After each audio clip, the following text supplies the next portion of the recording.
Now, the Ukrainian security services have launched a criminal investigation into an alleged Russian hit list containing 47 names, which was leaked online.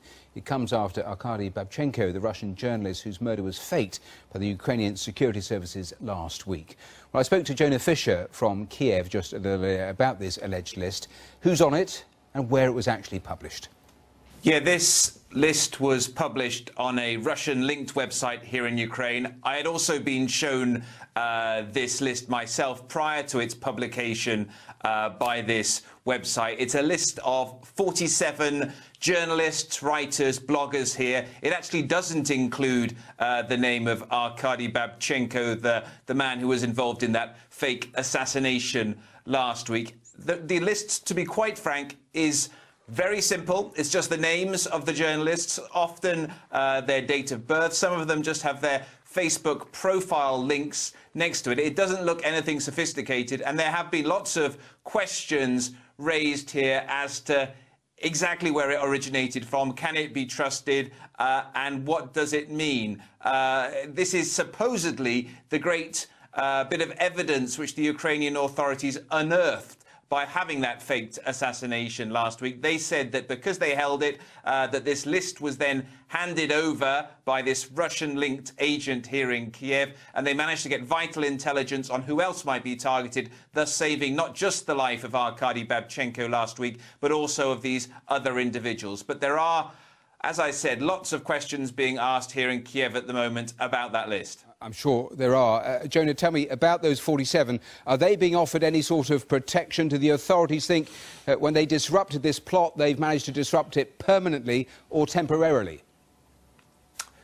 A good question, both of them. I think from what we gather, all of the people on those lists are being contacted by the SBU, the state security agency here in Ukraine, and they are being offered protection. Some of the more cynical individuals here, and obviously we don't have any way of proving this at this point, are saying that this is a pretty clever way, if things aren't quite as what they seem, for the Ukrainian authorities to keep a tab on these 47 journalists by having security agents with them. But yes, they are all being offered protection from security agents because, well, if we're taking it at face value that this list did indeed come from Russia, it is indeed a list of Russian targets, then obviously these people will be wanting further protection.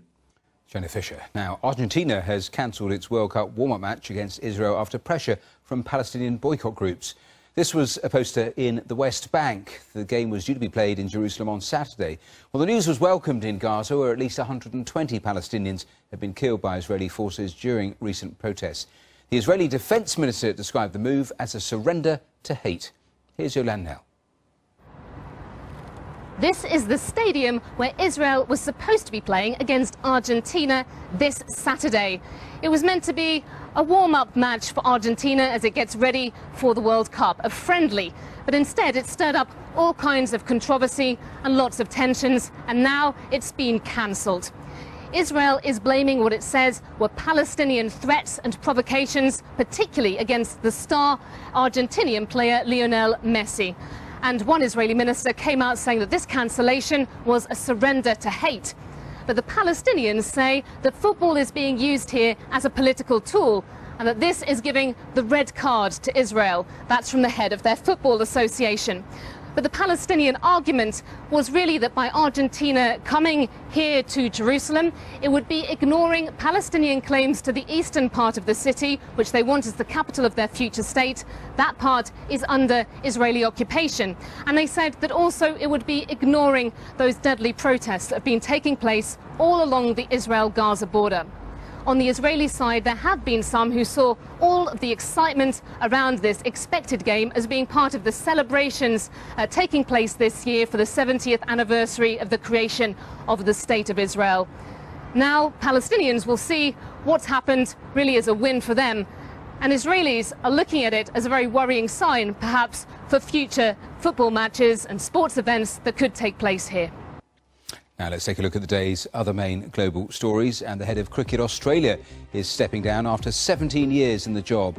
James Sutherland was widely criticised for his handling of the ball tampering scandal in South Africa in March. 3 players, including the former captain Steve Smith, were suspended over the incident. A White House aide who mocked Senator John McCain, who is terminally ill, has lost her job in the run-up to the confirmation hearing for the new CIA director. Kelly Sadler had said Senator McCain's opposition didn't matter because he was dying anyway. Officials in Hawaii say hundreds more homes have been destroyed overnight by lava from the Kilauea volcano. It's the worst destruction since the volcano began to erupt.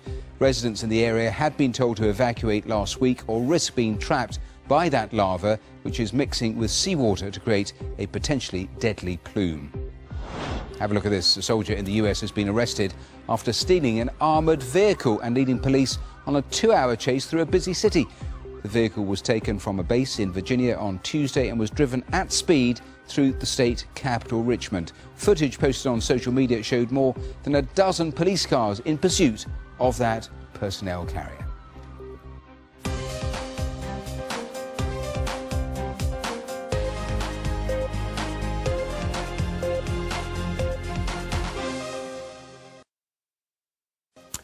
Now let's turn to all of this, the scenes from the last couple of hours. A large fire at one of London's top hotels. The 5-star Mandarin Oriental Hotel in Knightsbridge had just completed the most extensive restoration in its 115-year history just last week. Well, the BBC's Charlotte Gallagher is in Knightsbridge for us. And Charlotte, is it now under control? What is the latest from where you are?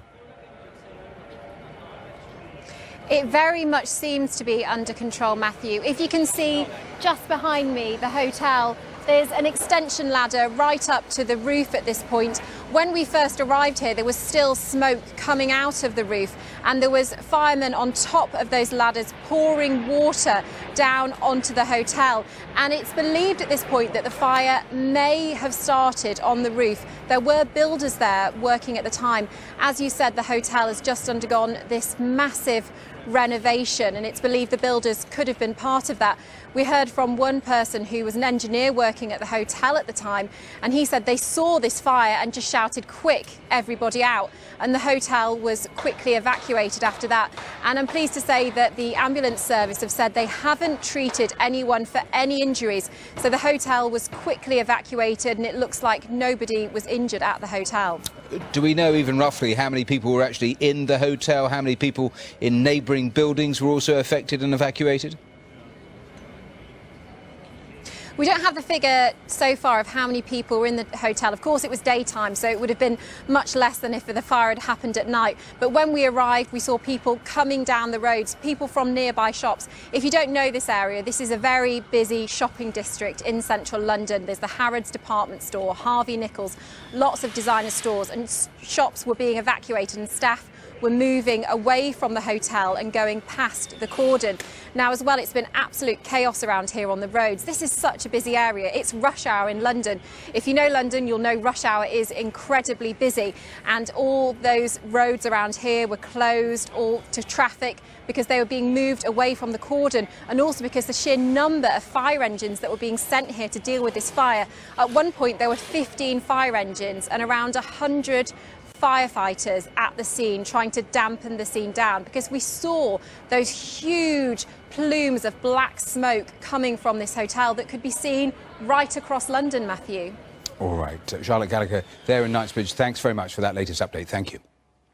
Now, still to come on today's programme, why Indian Railways are telling passengers to think before they actually pack the kitchen sink.